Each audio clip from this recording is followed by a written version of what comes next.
y amén, Señor. Gloria a Dios. Ahora sí salude a la persona por la que oró, por favor. Gloria a Dios. ¿Cuántos creen que Dios es bueno? Muy bien, vamos a la Biblia, Mateo capítulo 24.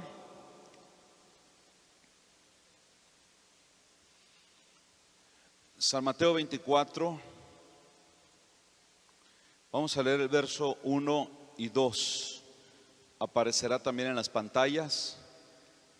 Lea conmigo en voz alta, únicamente son 2 versículos. Leemos: Cuando Jesús salió del templo y se iba, se acercaron sus discípulos para mostrarle los edificios del templo. Y respondiendo él les dijo: ¿Ven todo esto? De cierto les digo que no quedará aquí piedra sobre piedra que no sea derribada. Esto es palabra de Dios. ¿Pueden sentarse, por favor?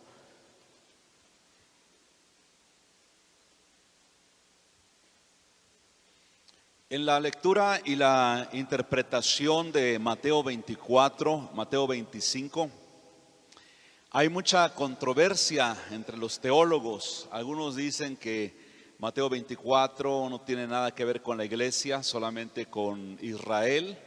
Otros dicen que no tiene nada que ver con Israel, sino solamente con la iglesia.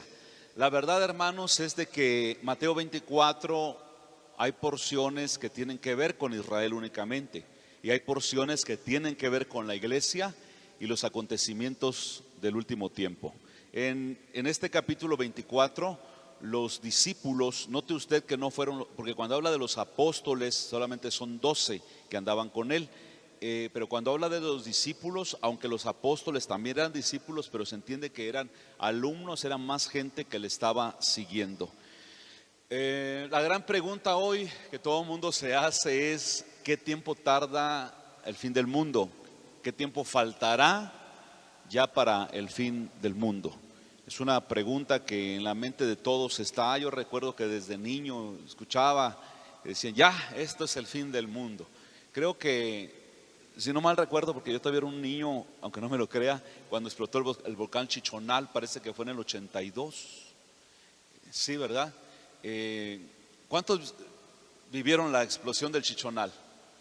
Yo recuerdo que ese día vivíamos allá por el centro de Tuxtla, y al salir a la calle dije: wow, ahora sí madrugué, el cielo estaba anaranjado. Pensé que era el amanecer, y qué amanecer si estaba cayendo cenizas. Y eso fue en abril del 82, me parece. Y la gente decía: no, esto ya es el fin del mundo. Y cada vez que algo pasa, parece que fuera el fin del mundo. Sin embargo, Jesús aquí mismo en Mateo 24 dio varias señales. Y también en alguna ocasión el Señor comparó el regreso de Él con los dolores de parto. ¿Sí? La mujer, cuando va a dar a luz, tiene más y más contracciones. A veces recién están los dolores y al ratito ya parió el hijo que va a dar, pero en ocasiones no, los dolores siguen por varios días. Y no sé si a ustedes les ha pasado, los que son primerizos, tanto el papá como la mamá, ni siquiera la mamá sabe el momento, solamente siente dolores, piensa que ya, pero todavía no. Y en el caso de los varones, cuando somos primerizos estamos nerviosos. Recuerdo cuando nació mi primer hijo, mi esposa no dio a luz el mismo día que tuvo los dolores, era primeriza también. Estábamos emocionados, alertas. Ella me dijo: yo quiero dar a luz a mi hijo en la casa, a la antigua, con una partera. Y llegó la partera, una partera que había atendido como a 2 generaciones atrás, pero no fue posible el parto normal por el sistema óseo de ella. Y nació hasta como el 3er día. Suni ya fue en un hospital, le llamo yo por la vía del knockout, porque tuvieron que hacer una cesárea. Y ahí me di cuenta que ni siquiera mi esposa sabía en qué condiciones, ella teniendo el bebé adentro, ni ella misma sabía en qué condiciones iba a dar a luz.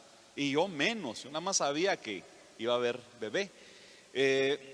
Esto lo comparó el Señor con su venida. Dice: poco a poco van a ir aumentando, poco a poco van a ir los dolores de parto hasta que esto dé a luz. Y es cierto, en los últimos tiempos han habido más terremotos. Note usted que ahorita hay terremotos, ya ni nos sorprende. Incluso aquí en Chiapas En el 17 tuvimos el terremoto de 8.4, ya de 4.8, de 5, ni caso le hacemos, porque parece ser que nos estamos acostumbrando. Y rumores de guerra, dijo el Señor. Por eso los que dicen que el Mateo 24 solamente para Israel están equivocados. Porque cuando el Señor da las señales de los últimos tiempos, dice, se levantará nación contra nación, reino contra reino, terremotos, hambres, pestes y destrucción en todas partes. Eso no se dio en ese momento. Hay cosas que sí se dieron en corto, pero hay cosas que es para los últimos tiempos. Por ejemplo, antes nos espantaba saber de que hubo una gran inundación, no recuerdo bien, según la historia, no sé si en el 71 o en el 73, pero no fue en el 72, que aquí en San Cris hubo una inundación. Esos que son coletos de antaño se han de acordar, si fue en el 71 o 73. Hay fotografías donde las casas quedaron bajo el agua, y ya se dio cuenta también que aquí tantito llueve fuerte y ya el centro se está inundando. Dios tenga misericordia de nosotros. Y ya en todas partes se ven inundaciones. Recientemente se inundó Acapulco. Y yo decía, Señor, ¿por qué estás azotando a Guerrero, específicamente a Acapulco?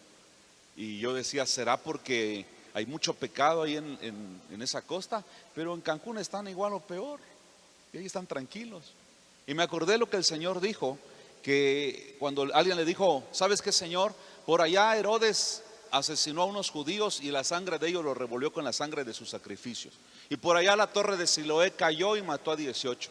Y Jesús le dijo, no crean que les pasó esto a ellos porque son más pecadores que ustedes. Antes, si ustedes no se arrepienten, también se van a morir. Entonces me acordé de esa palabra.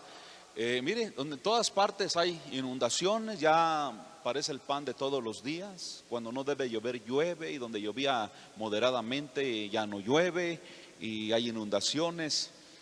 Y yo dije, Señor, ten misericordia de Acapulco. Fíjese que esa palabra me trajo el Señor a mi mente. No es que los de Acapulco sean más pecadores que los de San Cristóbal, nada que ver. Si no te arrepientes, dice el Señor, también perecerás. Entonces, gracias a Dios, siempre, hermanos, habrá un remanente que clama al Señor. En cada estado, en cada ciudad, siempre hay un grupo de hijos de Dios que estamos clamando por el Señor. Algunos son más intensos que otros, salen a las calles en caravanas de oración, suben a un monte. Nosotros también oramos, pero tal vez no ocupamos esas estrategias. Pero lo importante es orar. Entonces, esos son algunos de los acontecimientos de los últimos tiempos. Pero Mateo 24 empieza narrando, dice que cuando Jesús salía del templo, ¿qué templo fue este? Mire, el magnífico templo construido por el rey Salomón fue allá por el 960 antes de Cristo. Y la idea de edificar un templo fue idea del rey David, porque David dijo, he traído el arca para acá. ¿Se acuerda que danzó David delante del arca? Y David dijo, no es posible que mientras yo vivo en un gran palacio, el arca de Dios, que representa la presencia de Dios, esté en tiendas. Entonces David tuvo una gran idea, consultó con el profeta Natán. Natán le dijo, haz como bien te parezca y lo que esté a tu alcance. David contrata arquitectos, ingenieros, artesanos, empieza a recaudar fondos, toneladas literalmente toneladas de oro, de plata, juntó de su tesoro personal, él dio para el templo. Él estaba muy emocionado para construir el templo. Hoy se diría en la historia que fue David el que construyó ese templo. Sin embargo, en la noche Dios le habla al profeta Natán y le da una palabra para David. Al otro día Natán, con toda la pena del mundo, le dice, perdón, su majestad, lo que ayer te dije fue de mi corazón. Usted debe entender cuando algo viene del corazón y cuando algo viene de parte del Señor. Y le dice, anoche me habló el Señor y así dice el Señor, Dios de Israel, tú no me edificarás templo por cuanto tus manos han derramado mucha sangre. Aunque era lícito, pero tú eres hombre de guerra y no lo edificarás tú, sino tu hijo Salomón. Entonces David pone en Salomón su hijo los recursos, los planos del templo. Los historiadores dicen que el templo de Salomón es una de las 7 maravillas del mundo. Y de verdad, hermanos, cuando uno ve murales, pinturas, lo arquitectónico que tenía el templo, yo me quedo asombrado. Qué tan maravilloso era, con maderas preciosas traídas por vía agua, los daba el rey Hiram, amigo de David y de Salomón. Miles de personas trabajando, un solo ruido de martillo no se escuchó adentro del templo, todo se hacía afuera, se traía y se ensamblaba. Era un templo magnífico, un templo maravilloso, el llamado templo de Salomón, allá por 960 antes de Cristo. Más o menos unos 500 años antes de Cristo, Nabucodonosor sitió Jerusalén, la tomó y destruyó el templo. Él hizo lo que quiso con el templo. Tiempo después, cuando vuelven del exilio los profetas, ahí entra Esdras, entra Nehemías y juntan a la gente, reedifican ese templo que se había destruido. Sin embargo, cuando llega el primer Herodes, porque hay varios Herodes, Herodes el Grande, ¿sí? No es que reedificó, sino de lo que había les propuso a los judíos hacerlo más grande, más bonito, y aquel hombre de alguna manera fue usado por Dios para hacer ese magnífico templo, no como el de Salomón, pero sí un templo bonito, amplio. Les enseñó los planos y de verdad eran edificios hermosos los que tenía el templo. Tal vez ahí puedan ver alguna animación de lo que era ya el templo unos 500 años antes de Cristo. Este es el templo que Jesús vio, el llamado templo de Herodes. El de Herodes el Grande fue el que lo mandó a ampliar, a hacer de una manera maravillosa. Obviamente él como romano pues respetaba, ahí estaba el lugar santísimo, ahí estaba la mesa de los panes de la proposición, ahí estaba el candelero de Éxodo 25, ahí estaba también el lavatorio para los sacerdotes, el vestíbulo, la puerta de entrada, puerta de salida. Era una maravilla. Este fue el templo que vio Jesús en sus tiempos. Entonces los judíos acostumbraban ir al templo y se entiende que Jesús fue al templo, como era judío también, y ya él iba de salida como si nada pasara. Y les digo algo, al Señor no le maravilla nada. ¿Sí me explico? Porque dice la Biblia que por Jesús fueron hechas todas las cosas que vemos en el universo, y sin Él nada de lo que ha sido hecho hubiera sido hecho. Él es el creador, Él es Dios. Nosotros creemos que Jesús es Dios hecho carne, por eso Él no le impresiona que alguien haga un templo majestuoso.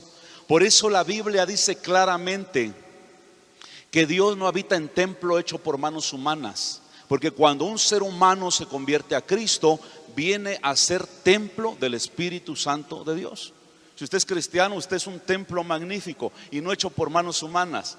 Si usted estudia cómo es el cuerpo humano, es una maravilla, es algo magnífico. Y Dios, en su infinita misericordia, nos ha permitido que nosotros seamos templo de su Santo Espíritu.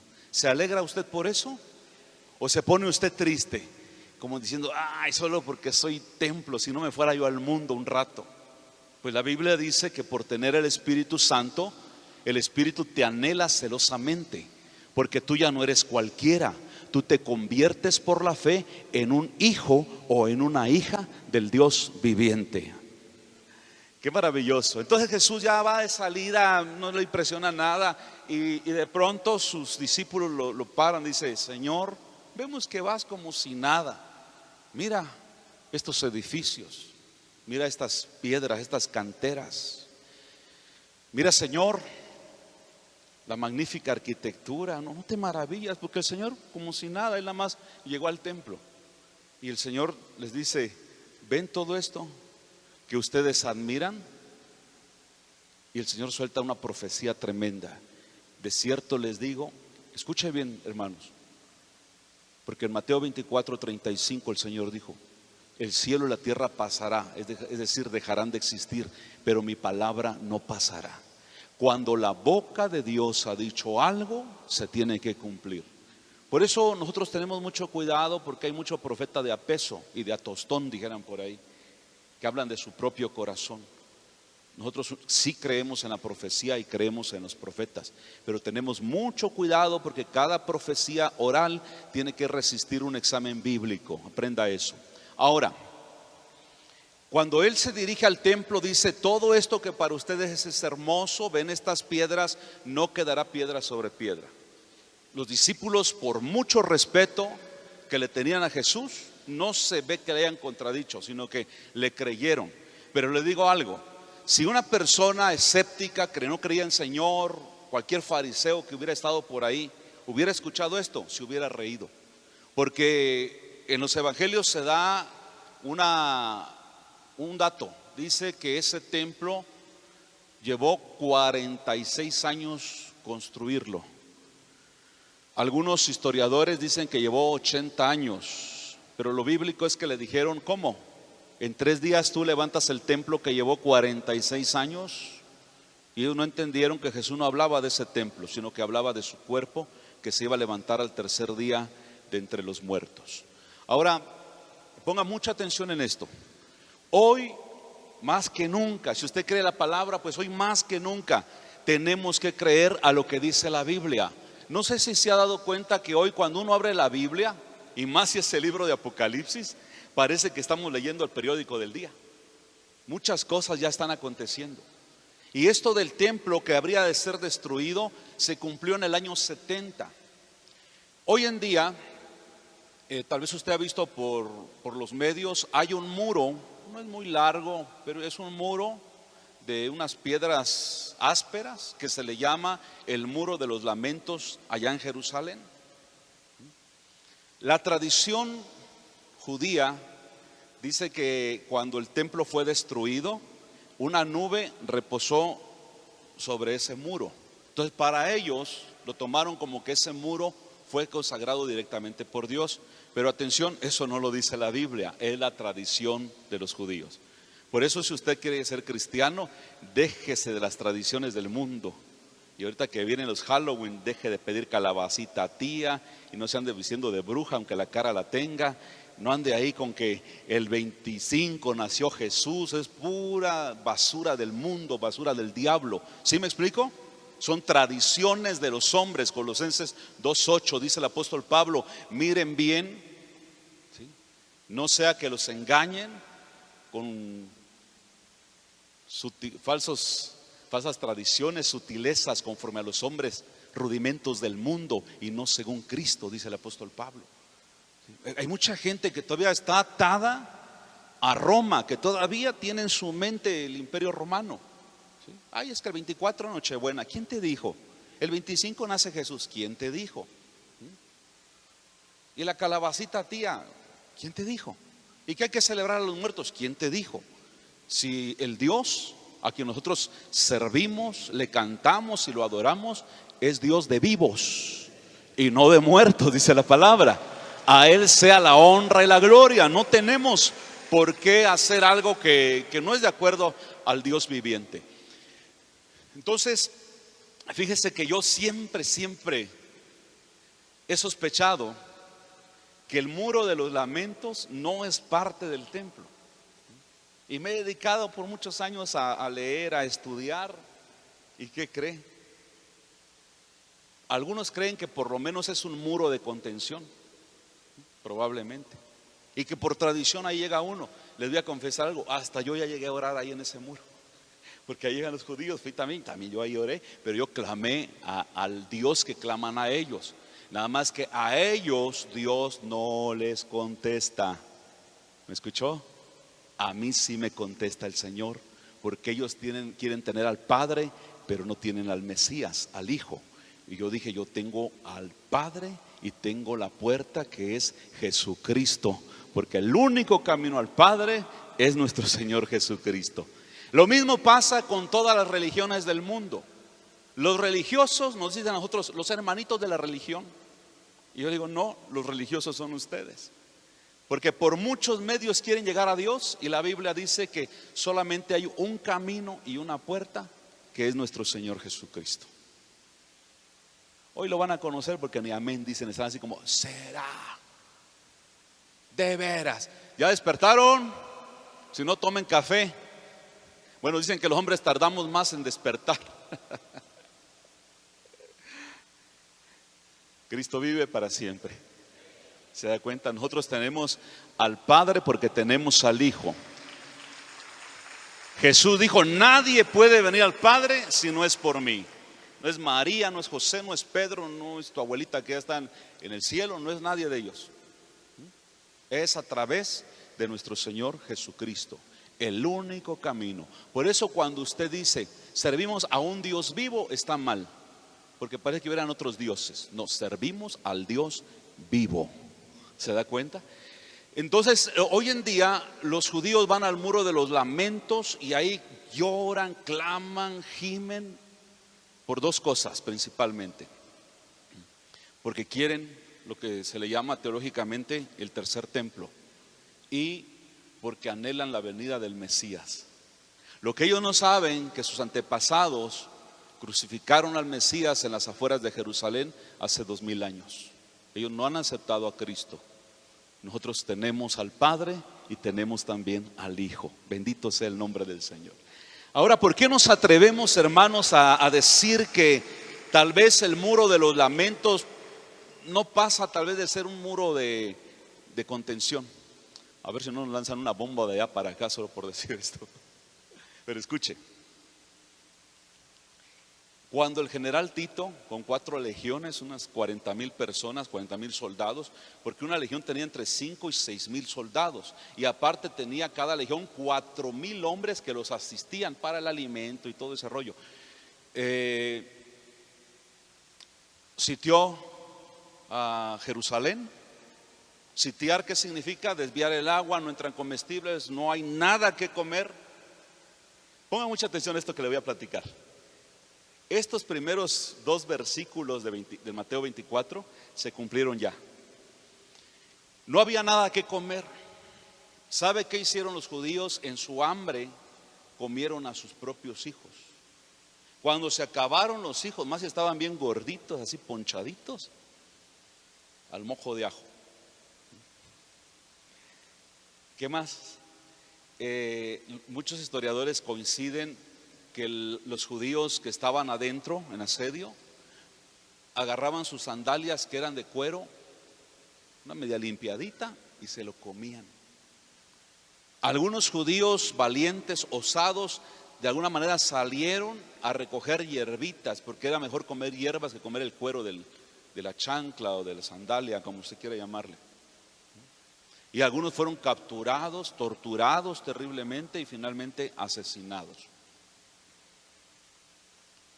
Y sorpréndase de esto. ¿Sabe quiénes no padecieron esto? Los judíos cristianos. ¿Y cómo sabían ellos que esto iba a pasar? Porque el maestro se los había dicho unos 40 años atrás. Tal vez algunos ya habían muerto, pero le traspasaron la palabra a sus hijos. Porque esto Jesús lo suelta, pongamos, en el año 30. Y el general Tito entra en el año 70 a Jerusalén. Entonces algunos vivían, otros ya les habían dicho a sus hijos: mira, el Señor dijo esto. Ahí es donde entra lo que Jesús dijo. Y cuando vean esto, el que esté en la azotea no descienda a tomar nada de su casa. Ya bájese y váyase a los montes. El que esté en el campo no regrese.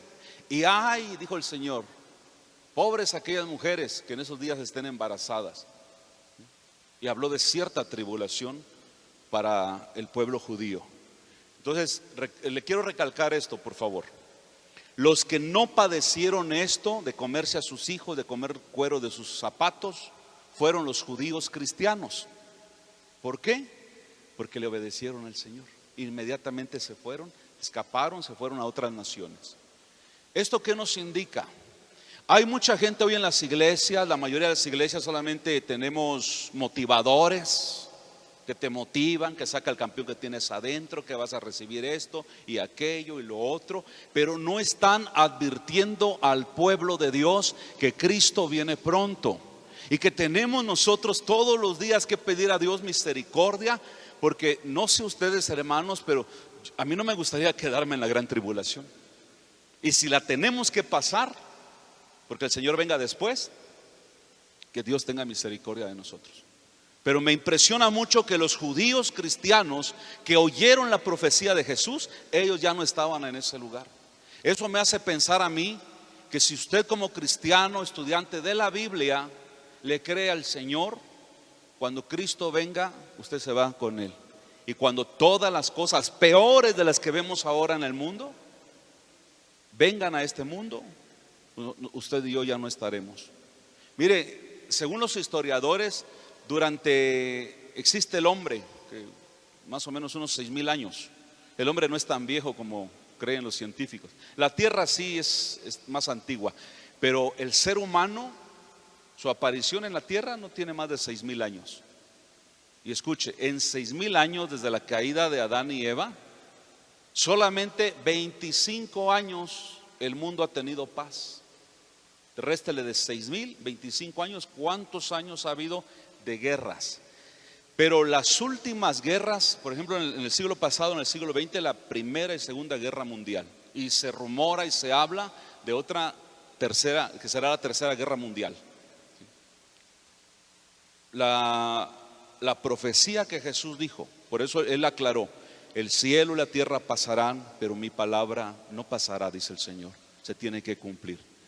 Cuando el general Tito entró con todos sus hombres a Jerusalén, él dio orden, muchos historiadores coinciden en esto, él dio orden de que no destruyeran el templo, porque era una obra magnífica. Escuche bien esto: el general Tito, que en el año 70 entró a Jerusalén a tomarla, él dio órdenes específicas y dijo: no toquen el templo, eso que quede es una maravilla. Pero no faltó, dicen que un soldado, no sé si fue desobediente o no escuchó, dicen que con una antorcha encendida metió lumbre al templo. Muchas de las bases eran de metal y al intenso calor se derritieron. Recuerde que también tenía partes de oro, absolutamente todo, todo se fundió. Si usted en alguna ocasión tiene la oportunidad de leer, hay un historiador judío muy famoso que murió en el año 100, él conoció el templo, se llamaba Flavio Josefo. Josefo es una gran ayuda en la historia bíblica. Él era judío, no era cristiano, pero él da testimonio de todas estas cosas. Fue Josefo el que da testimonio que cuando incendian el templo y el templo empieza a arder en llamas, se escucha una voz que dice: vámonos de aquí. La presencia de Dios se había retirado, aquello se hizo un infierno de tanto fuego, había madera, y esto hizo más fuerte todavía la gran fogata, y por el intenso calor se derritieron todos los materiales, incluyendo el oro. El oro bueno se derrite con el fuego. Y se dice que cuando el oro se vuelve líquido, se metió entre las piedras. Entonces los soldados, en su afán por sacar el oro, empezaron a escarbar, quitaron los cimientos y literalmente, como dijo Jesús, de ese magnífico templo no quedó una piedra sobre otra. Hay, aparte del historiador Josefo, hay otros historiadores de los primeros 3 siglos que corroboran esto. Ellos dicen que del templo de Herodes, que vio Jesús, que profetizó Jesús sobre el templo, literalmente no quedó absolutamente nada. Por eso se cree que el muro de los lamentos o es un muro de contención del templo, o simplemente es un muro porque también ahí, en cuanto el templo fue destruido, el general Tito puso ahí sus batallones, necesitaban un lugar alto. De hecho el lugar está alto, la cúpula de la roca en la ciudad es el lugar más alto y no está muy lejos del muro de los lamentos. ¿Por qué les comento todo esto? Porque si esto ya se cumplió, también lo que Jesús dijo que vendrá, también se cumplirá. Ya ve que hoy en día está muy de moda, creo que lo agarraron de la Biblia. Dicen: cuando yo vaya al gimnasio no diré nada, pero habrá señales. ¿Han visto esas frases en el internet? Dice: cuando yo me saque la lotería no diré nada, pero habrá señales. Cuando yo me enamore no diré nada, pero habrá señales. Yo dije: esto le copiaron al Señor, porque es una frase del Señor. Él dijo: cuando yo venga no diré nada, pero habrá señales. porque Jesús lo dijo: el día y la hora de mi regreso nadie lo sabe. Él, estando aquí en los días de su carne, dijo: nadie, ni siquiera los ángeles, solamente mi Padre. Y tal vez usted diga: ¿cómo? ¿Ni los ángeles? Acuérdese que hubo un ángel que traicionó a Dios. Pero aún los ángeles pueden fallar. Tenga mucho cuidado. Hay mucha gente. Mire, específicamente en septiembre, ¿a cuánto estamos hoy, hermanos? 29. Gloria a Dios. Algunos profetizaron que el 24 de septiembre era el arrebatamiento de la iglesia. A mí no me gusta llamarle rapto, porque el rapto es robar. Cristo no viene a robar nada. Él viene a traer una novia, una esposa que compró con su sangre en la cruz del Calvario. Y usted, la iglesia, y yo somos esa novia, esa esposa de nuestro Señor Jesucristo. Por eso no muy me va a escuchar que diga rapto. Prefiero, alguien me dijo: pero es lo mismo. Sí, pero prefiero la palabra arrebatamiento. En un abrir y cerrar de ojos, los profetas dicen: como el león que agarra a su presa, así será la venida, y Jehová rugirá desde Sión. ¡Qué maravilla! Cristo viene pronto. Y yo me pongo a pensar, hermanos, yo anoche precisamente hablando con Dios, digo: Padre, nadie, ni su predicador favorito, que dicen que es lleno del Espíritu Santo, nadie merece irse con Cristo ni está preparado. Si nos vamos a ir con Cristo, es por pura misericordia del Señor. Pero procure usted vivir agradándole a Dios. No vaya a decir: ya dijo el pastor, ya ahorita me voy al mundo y vivo como quiera. No, ahí usted está más perdido que el hijo de la Llorona. Eso es lo que dijo Jesús. No diré nada, pero habrá señales.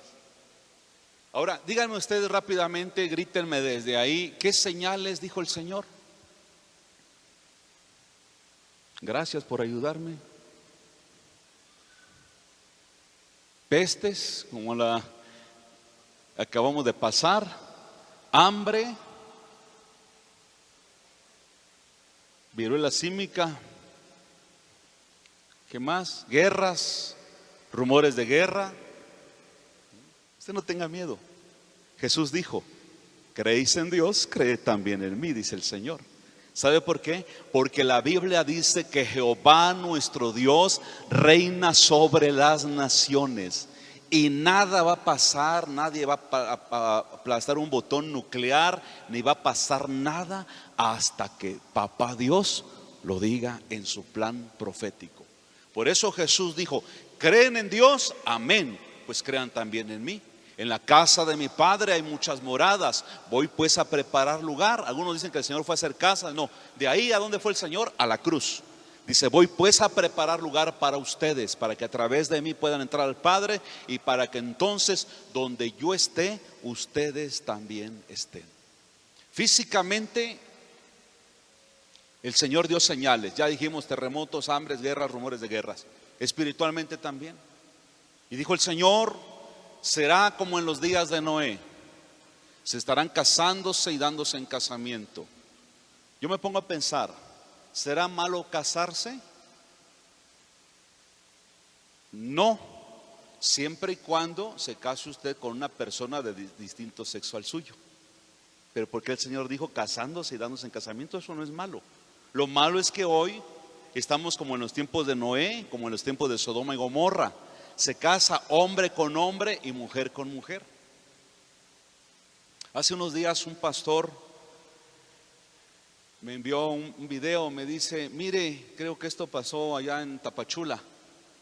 Se casaron, un tipo así de sotana ofició una boda de hombre con hombre. Le digo: no nos asusta.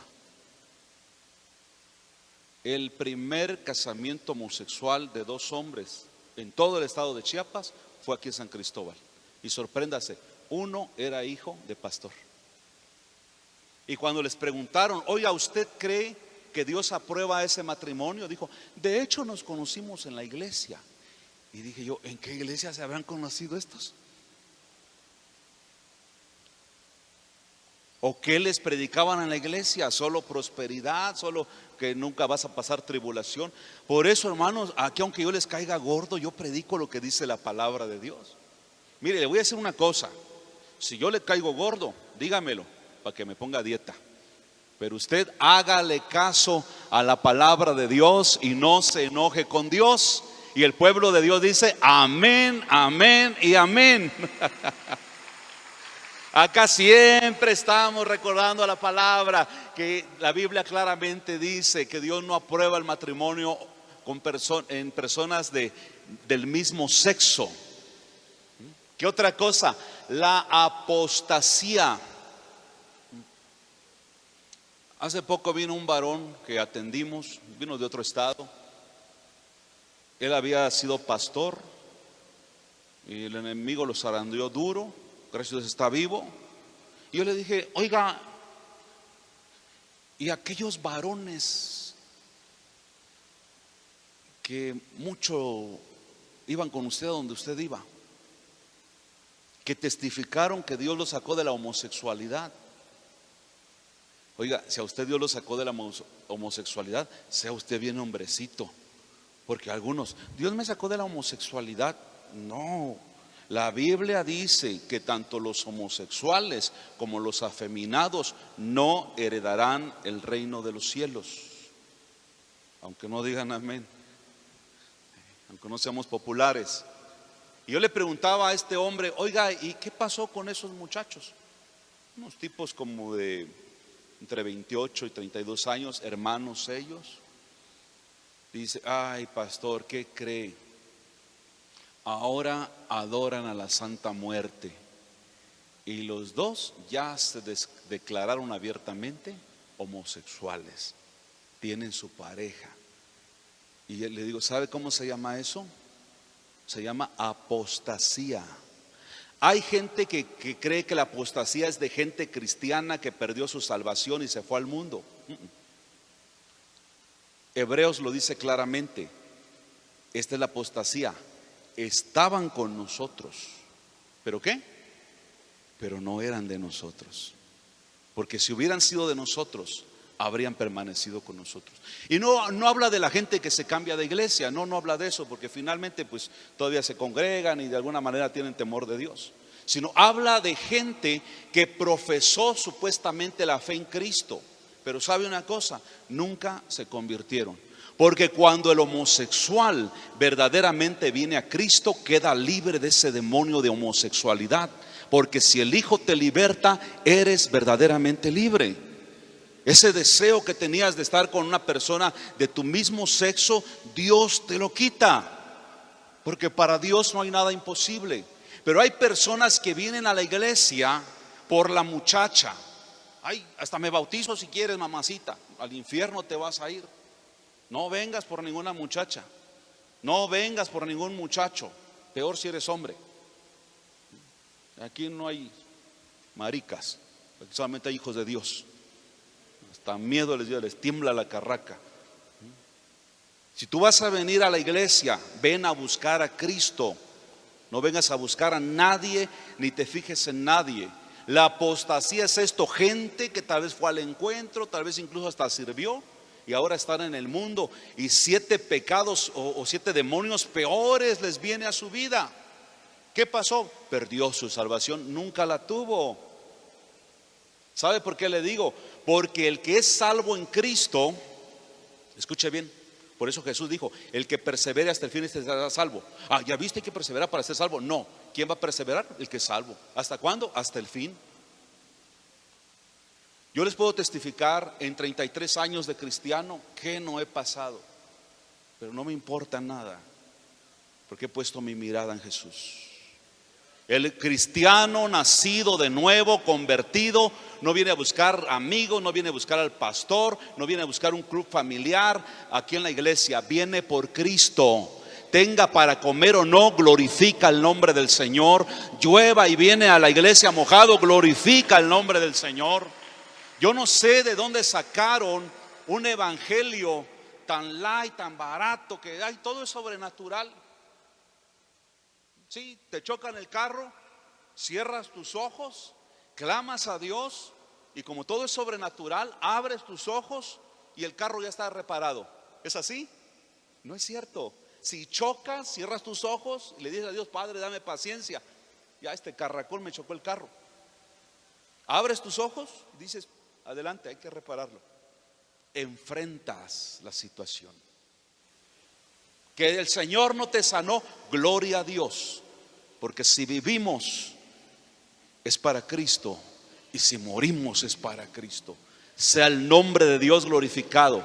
Pero la persona que no es salva hasta le pone en condiciones al Señor: Señor, si de aquí a diciembre no me sanas, en enero me voy al mundo. Mire, aquí hay varias que desde cuando se les está invitando al encuentro y no van. Digo yo, ¿qué esperan? ¿Les da miedo que les liberen de sus demonios o qué? Y algunos dicen: si de aquí a diciembre el Señor no me sana, en enero me voy al mundo. Consejo: vete de una vez. Porque la Biblia dice: el que es puerco, asqueroso, cochino, siga ahí, disfrútelo. Y el que es santo, santifíquese todavía. ¿Está usted diciendo que los cristianos son perfectos? No. Lo que yo estoy diciendo es que las ovejas pueden pasar por el lodo, pero no se van a quedar ahí. Los cerdos no solamente pasan por el lodo, se quedan ahí porque esa es su naturaleza. ¿Se da cuenta? Ponga mucha atención en el evangelio distorsionado. Y si Jesús dijo: de este templo, mire, es como si alguien hubiera profetizado en el año 2000, hubiera dicho: oh, las Torres Gemelas, qué maravilla de la arquitectura moderna. Y que alguien hubiera dicho: ¿ven las Torres Gemelas? No quedará piedra sobre piedra. Más de uno se iba a reír: ese está loco.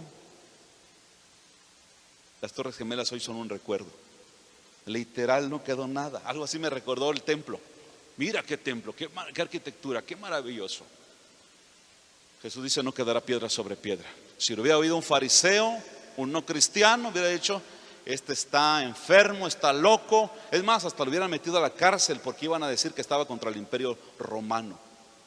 Pero la palabra de Dios se cumple.